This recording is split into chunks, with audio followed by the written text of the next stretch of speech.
It's official. We are less than 1 week away from leaving for Europe. We're going to be there for 3 months. This is more of a Q&A video than a vlog because I got a lot of questions on traveling with a baby or toddler and answering some questions on the process for moving to Europe, or at least testing out moving in Europe. So I'm going to share, I'm going to add in some fun pictures so it can be a little bit more of like a story time. Let's do it. It's happening.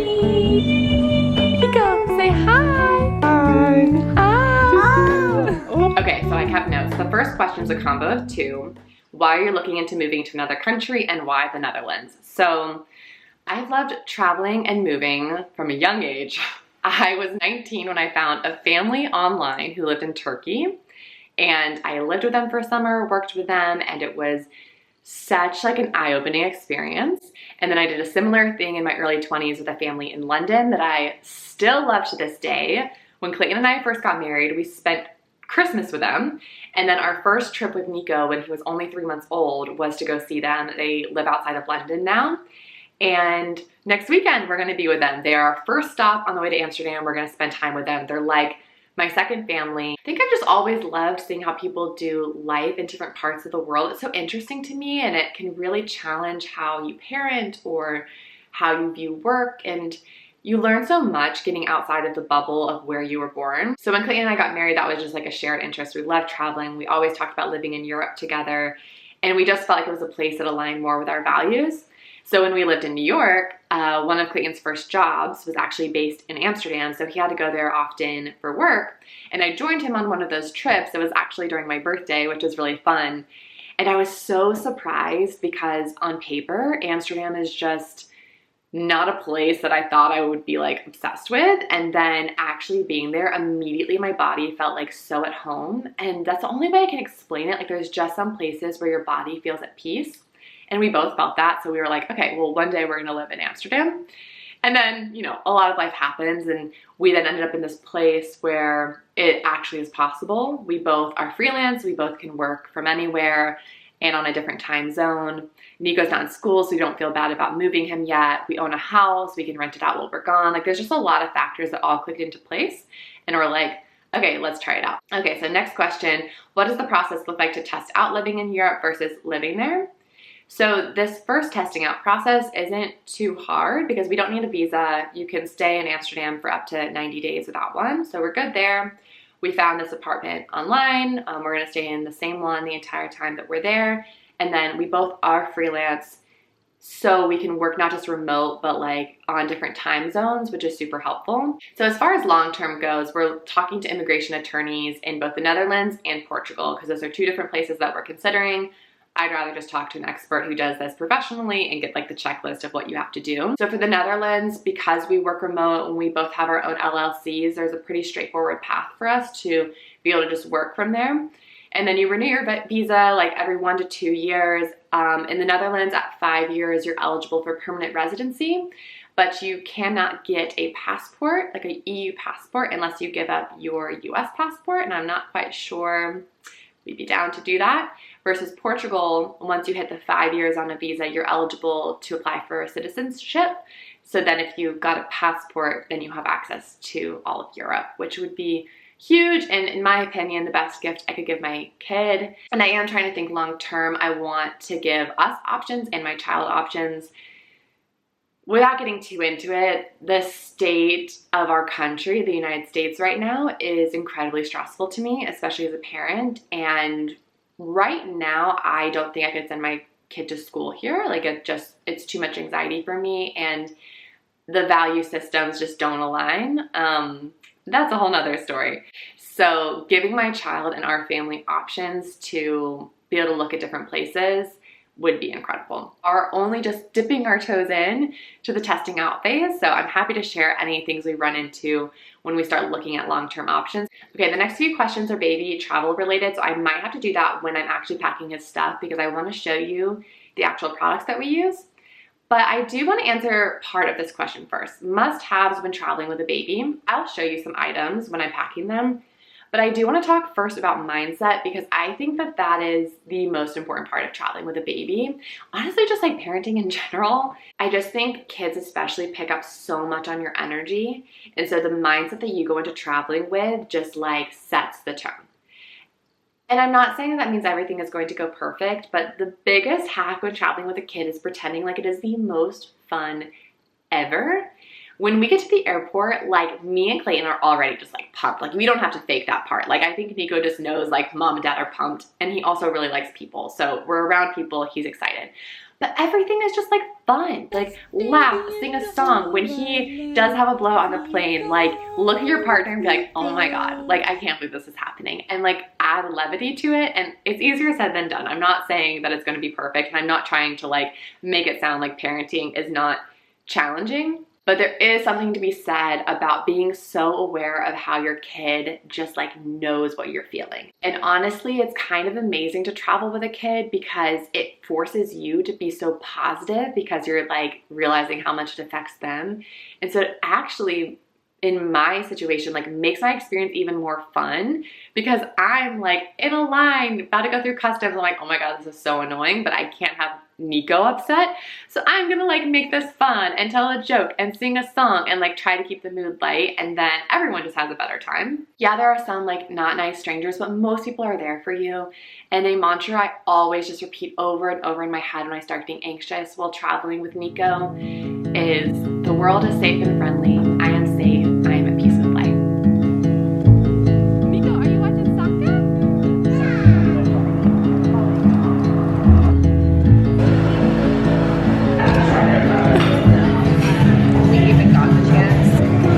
Officially the weekend, our last weekend at home. The suitcases are out, the real packing has begun. So jumping back into questions related to must-haves while traveling with a baby is organization.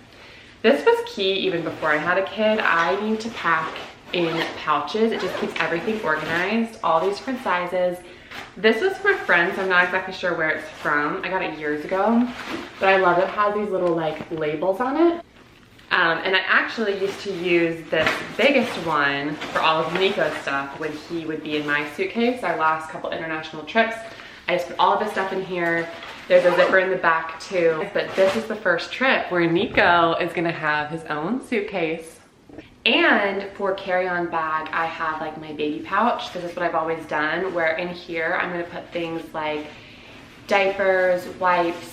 I do the little doggy bags in case it smells, a backup onesie, those kinds of things. One trick I did learn after the first flight though, don't put all of your diapers in here. Like in your carry-on bag you keep under the seat in front of you, put all the diapers you think you'll need for the flight, plus a couple extra just in case.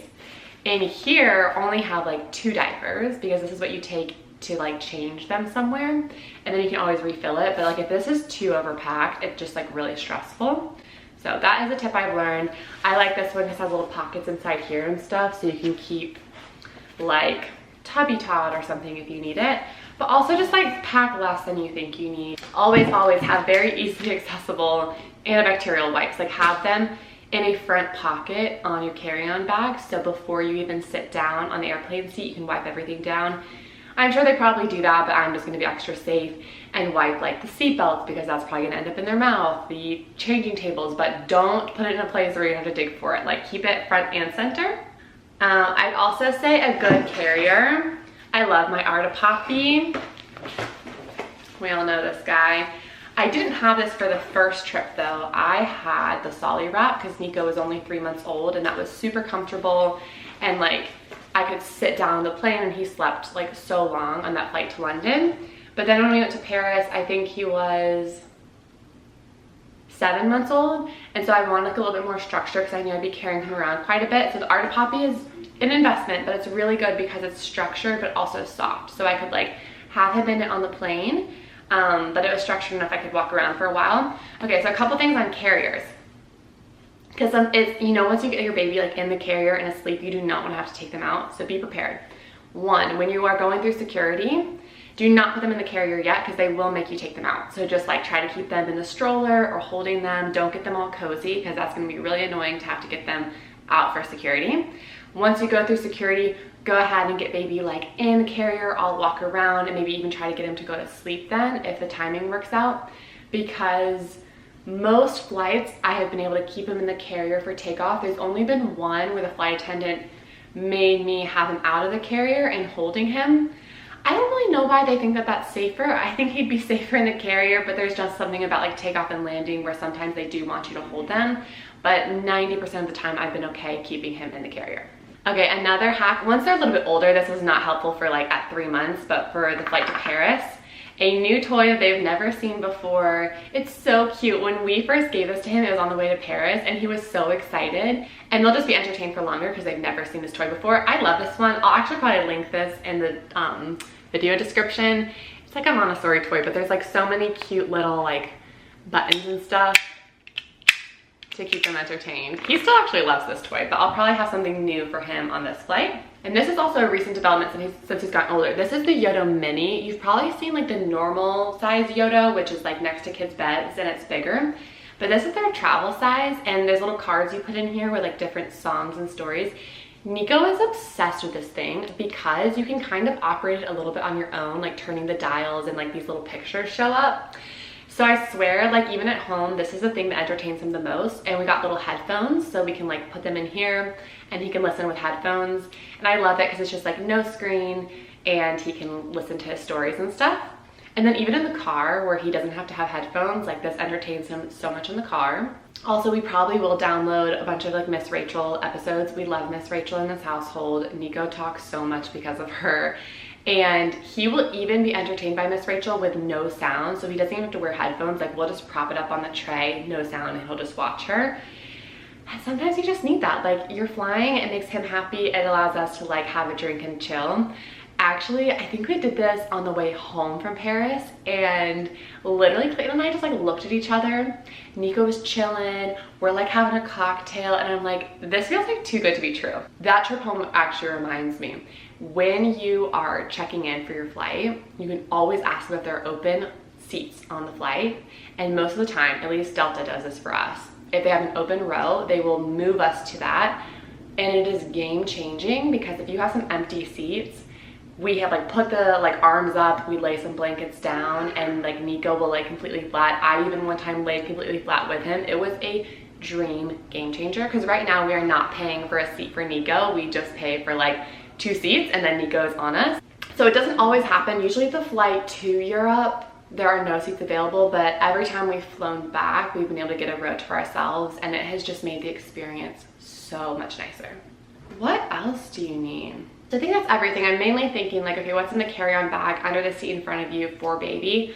Oh, the other thing I will always keep there is Tylenol and Benadryl with a couple like clean syringes ready to go, just in case. I've never had to use that, knock on wood. Actually, one time I used Tylenol because he was teething and I was like, dude, this is gonna be rough. And so we gave him a little bit of Tylenol right before the flight, but you just wanna be prepared. And like, I always have Benadryl, even if I'm just going to the park, because I'm just like paranoid. Oh my gosh, okay, this part is kind of stressful actually. I'm in my closet. And it is just different packing for 3 months versus like a 7 or 10 day trip because I'm not planning outfits. I'm just like picking things that I know I wear a lot. It's a bit overwhelming though, so I'm gonna turn off the camera and focus. Okay, there were a couple questions about adapting to the time change with a baby. And this one is a little tricky to speak to because I know that every kid and parent is so different. So I don't want to speak to your experience. I can only share mine, and if it's helpful, that's amazing. So we always do an overnight flight to Europe so that Nico can sleep the entire flight and pretend it's nighttime. Usually that means he'll be falling asleep about 1.5 hours, 2 hours before his bedtime. And so we'll kind of scoot his naps accordingly. Like he's taking 2 naps, and I'll probably have him take his first nap a little bit later, skip the second nap, and go to bed. The main goal is just make sure he's been awake for his full wake window by the time we get on that flight. So his wake window right now should be about 4 hours. I want to make sure he has been awake for 4 hours, but not too far to the point he's overtired at like 6 hours. So that's how I'm gonna plan it for our flight. And then also be prepared because when you take off for an international flight, remember that they usually do a meal service. So it's gonna be about 1 hour of them like passing out food. There's a lot of noise, the lights are on. So just like go through all of that. And then after that, they'll turn the lights down. Then you can start getting baby to go to sleep. It might take a little bit longer, be prepared for it. But once they're asleep, from my experience, they stay asleep. Like the white noise of the airplane is amazing. The lights are off. You can kind of just chill the rest of the time. You might not get a lot of sleep, but if they do, it's fantastic. So then you land, they haven't gotten like the full 12-hour night of sleep, but we're just gonna kind of pretend it's morning time. You're gonna go through customs, you're gonna do all the things. Let's just pretend that we are all well rested and good. Then you're gonna get in the car and go wherever you're going, or a train or something. You might want to time morning nap a little bit sooner and just like let them sleep. I'm not gonna try to like keep them awake or anything. Basically the rest of the day, it's gonna be a bit wonky, and so I'm just gonna try to get as much sleep into him as possible. Every nap, I'm going to try to make it as long as possible. So we'll still aim for 2 naps that first day, but I might lay down with him for one of them. He usually sleeps longer if I'm laying down with him. And then we'll do an early night of sleep that first night and really aim for like a solid 12 hours, maybe even like 14 hours. So then the next morning when you wake up, you're pretty much golden. That has worked for us. I will say what's really helpful is that I have exclusively breastfed and we co-sleep ever since he was about 6 months. So as long as he's like laying in bed next to me and there's milk, to be honest, he just thinks it's bedtime. This has been kind of by design though. Ever since Nico was born, I knew that traveling was really important to us, and so I knew that the most important thing was not for him to be able to sleep independently in a pitch dark nursery. The biggest goal for me was, can he sleep on a train, plane, car, in the middle of a restaurant, because that was gonna be important to our lifestyle. That's not a priority for everyone. So to be honest, like Nico doesn't sleep by himself in his room. He's not a good independent sleeper, but he's a fantastic travel sleeper. Like he has slept everywhere. He will fall asleep during dinner. He'll fall asleep on a train. I mean, the pictures we have of him traveling, being asleep anywhere, bring me a lot of joy. But that just comes down to like, what is your lifestyle and what's the most helpful? And we've kind of geared his sleep towards that, where we don't need to do like the blackout curtains or certain sounds necessarily, because we just kind of always got him used to sleeping anywhere.